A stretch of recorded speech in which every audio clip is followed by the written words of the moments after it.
Marimari Lamien, Inche Guillermo Tripailás Manquerasquén, Mapunche, Los Mapumeo Puriñe, Puriñe Mapumeo. Como el jefe, Chilcán tuvo Ruca, Chao Luis Beltrán, Mapumeo Mariquina. Bueno, todos me conocen por mi apodo Mito, incluso en mi casa, ¿no es cierto? Mi mamá, mis hermanos, todos me conocen por Mito. ¿Quién soy yo? Soy un profesor básico que estudié en la Escuela Normal de Valdivia, terminé en la Escuela Normal de Valdivia y a través de mi vida pude trabajar en colegios de Mehuín, ¿no es cierto?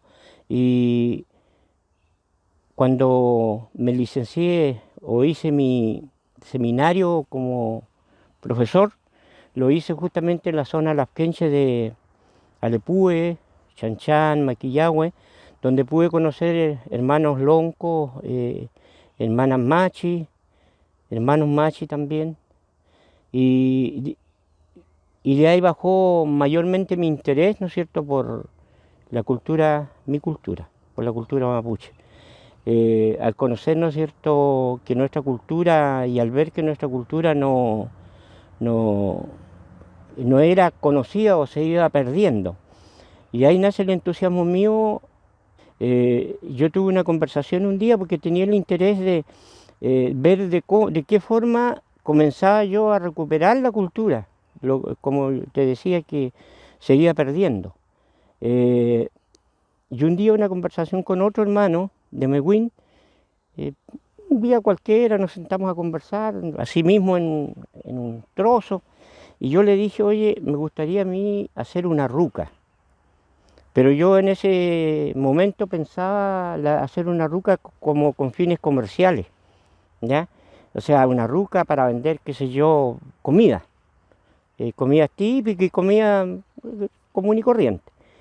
O sea, era más por la plata. Yo tenía el sentido de plata, ese de Cuyín. Pero después, cuando conversamos con este Peñi, me decía, ¿sabes? Me dijo, yo puedo conversar con unas personas del Ministerio de Educación para que nos puedan financiar una ruca. Yo le dije, yo tengo el espacio acá y lo haría. Y conversando con la gente del ministerio, ahí ya se me alumbró otra cosa. Dije, esto no puede ser comercial.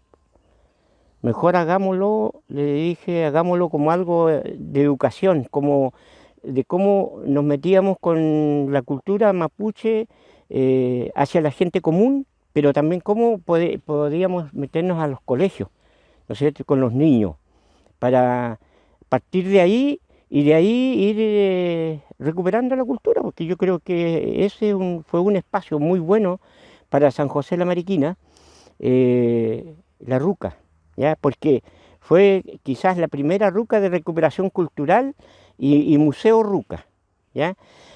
Porque yo tengo todavía todas las cosas del museo, porque ahí me dediqué a juntar elementos, ¿no es cierto?, de la cultura mapuche y colocarlas en muestra como museo. Y eso a mí me dio mucha satisfacción porque pude conocer a mucha gente eh, de muchas partes del mundo, pero también pude conocer e intercambiar opiniones, eh, vivencias, ¿no es cierto?, de otras culturas, porque acá culturas de otros países o también de pueblos originarios de acá. Yo tuve visitas de los Coya, por ejemplo, de Aymaras en la Ruca. Entonces eso me hizo intercambiar y también conocer otras culturas que eran tan propias nuestras como también otra cultura de otras partes del mundo. Entonces yo creo que esa ruca fue como el despertar en San José de la Mariquina de toda esta cosa cultural que hoy día se ve y que se valora mucho acá en la comuna.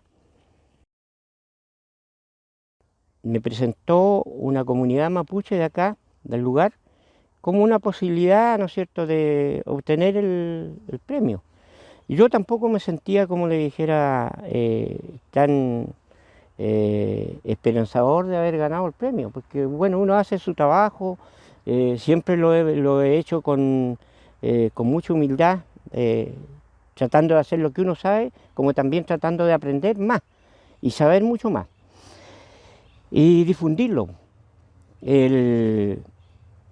Lo tomé con mucho, por decirlo, con un poco de sorpresa, pero también con alegría, el hecho de que a la gente que trabaja en cultura se le reconozca en vida las cosas que hace, ¿ya? Porque, por ejemplo, mucha de la gente que trabaja, muchos hermanos mapuches que también trabajan en esto, ellos también merecen reconocimiento y ojalá que sea a través de mí también un premio para ellos, ¿ya? Por el trabajo que ellos hacen. Bueno, y eso me da ánimo, ¿no es cierto? El reconocimiento me da ánimo, me da la humildad de seguir haciendo las cosas que siempre he hecho y seguir trabajando en los colegios, seguir trabajando con la gente.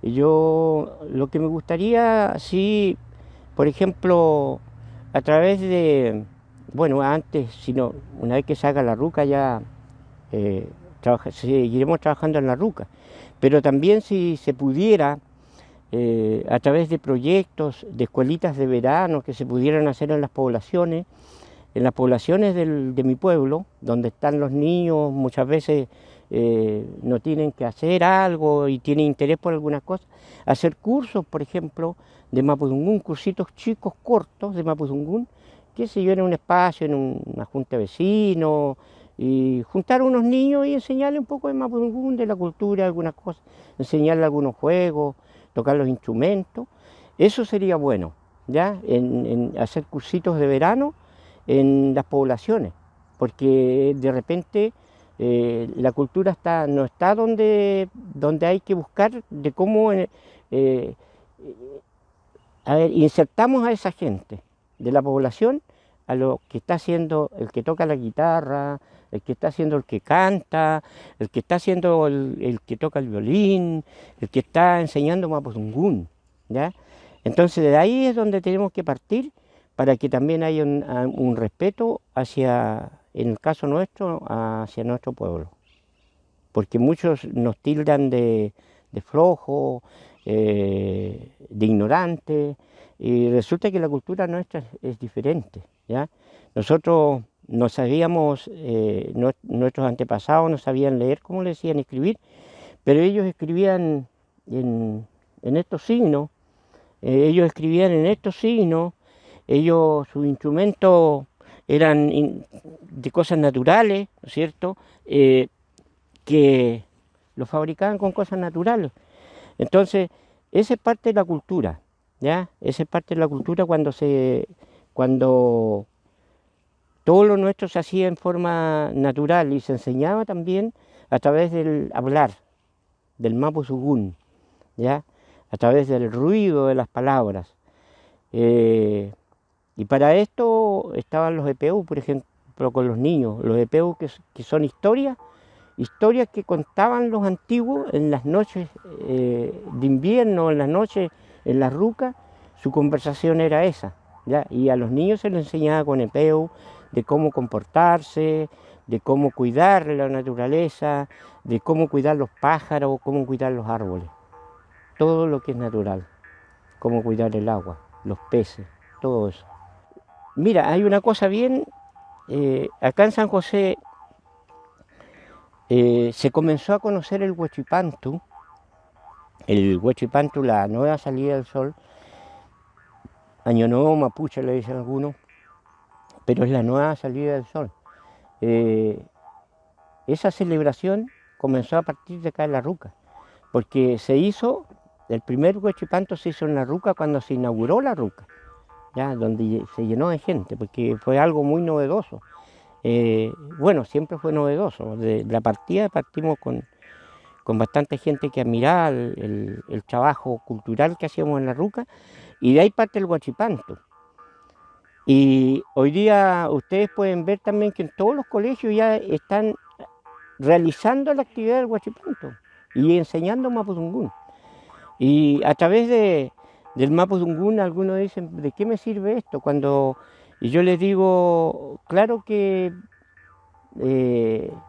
a lo mejor no lo va a usar mucho, ¿no es cierto? O no se va a usar mucho en la educación el mapudungún, pero estás conociendo tu cultura, estás conociendo tu medio, porque estás conociendo tu apellido, estás conociendo los espacios que hay en el lugar, la toponimia de los lugares. Por ejemplo, en San José tenemos Mari Cuna, Mari 10 Cuna, familia. Tenemos el estero, el otro día me decían Quechuco, me preguntaban, Quechuco, yo les dije, mira, nos acordamos justamente conversando por este premio regional, nos acordamos de Cachico, del estero Cachico en Valdivia, que nadie lo conoce ya. Y Cacho es quebrado, Coagua, aguas quebradas.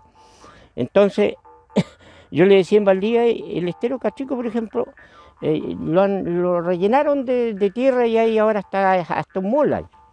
Pero yo le decía, alguna vez en la vida, a través del tiempo, la naturaleza vuelve a recuperar sus espacios. Y Cachico, le dije, es un estero que tenía Cachu, es un estero quebrado, que nacía del río y pasaba por allá, por Baquedano y bajaba por las mulatas, no sé por dónde, por allá. Y acá San José le decía yo, tenemos Quechuco. ¿Y ustedes saben lo que significa Quechuco? No. Quechu, 5. Y Coagua, 5 aguas. ¿Y qué significa eso? 5 aguas. Que el estero Quechuco, ¿no es cierto?, tiene 5 entradas de agua. Eso es simple. Y qué sencillo es. Y qué sabio es. Cómo podemos mejorar nuestras formas de vida. Por ejemplo, ahí lo que te decía yo, el cuidado de los árboles. Si todos podemos plantar un arbolito, plantar árboles nativos, sería maravilloso porque con eso estamos ayudando. Si nos sobreexplotamos la caza de los animales, por ejemplo, porque hay muchos animales que están en extinción, pájaros igual. Entonces, si sobreexplotamos eso, vamos a terminar mal. En cambio, si cuidamos eso, hacemos las cosas en forma racional. Por ejemplo, los peces. Hay una sobreexplotación de peces y los peces nos sirven de alimento y sirven de alguna u otra forma también para controlar el medio ambiente, el agua, qué sé yo, y nos sirven de alimento. Pero cuando hay sobreexplotaciones, ya sean de la forestación, de reforestación o como quisiéramos llamarlo, están explotando mucho los árboles y plantando árboles nativos, o sea, árboles, por ejemplo, el pino, el eucalipto, que en el fondo no nos ayudan a mantener un medio ambiente sano. Entonces, todas esas cosas tenemos que hacerlas, claro que sí, porque necesitamos tener dinero para vivir, pero también todas las cosas tenemos que hacerlas en forma racional, ¿ya? Pensar la sociedad en nuestro medio, por ejemplo, acá, ¿cómo cuidamos el río Cruce en San José? ¿Cómo cuidamos las aguas del río Cruce? ¿Cómo cuidamos los cisnes? ¿Cómo cuidamos el mar aquí cerca en Mehuín? ¿No es cierto? ¿Cómo cuidamos los cerros? Tratamos de no botar los árboles, que aún quedan algunos, ya sean canelos, lumas, temos, coigües, qué sé yo, todos estos árboles, laureles que ya no hay. Entonces, todo hacerlo en forma consciente y racional, no depredar. Ese es el mensaje que yo le entrego a la sociedad en general y a mis hermanos, a mis peñas en especial. Tomar conciencia de que tenemos que, nosotros ya estamos pasando por este mundo, pero tenemos que dejarle a otro, ¿no es cierto? Heredarle a otro también, como a nosotros no. Yo, por ejemplo, yo vivo en mi tierra, que es heredad de mis bisabuelos, viene de mucho atrás. Y ellos como, dentro de todo lo que ellos no sabían, o dicen que no sabían, cómo nos heredaron esto, cómo nos dejaron esto. Y bueno, y nosotros tenemos que también dejarle algo a la sociedad que viene, a los niños, a los jóvenes que vienen. Ese es el mensaje.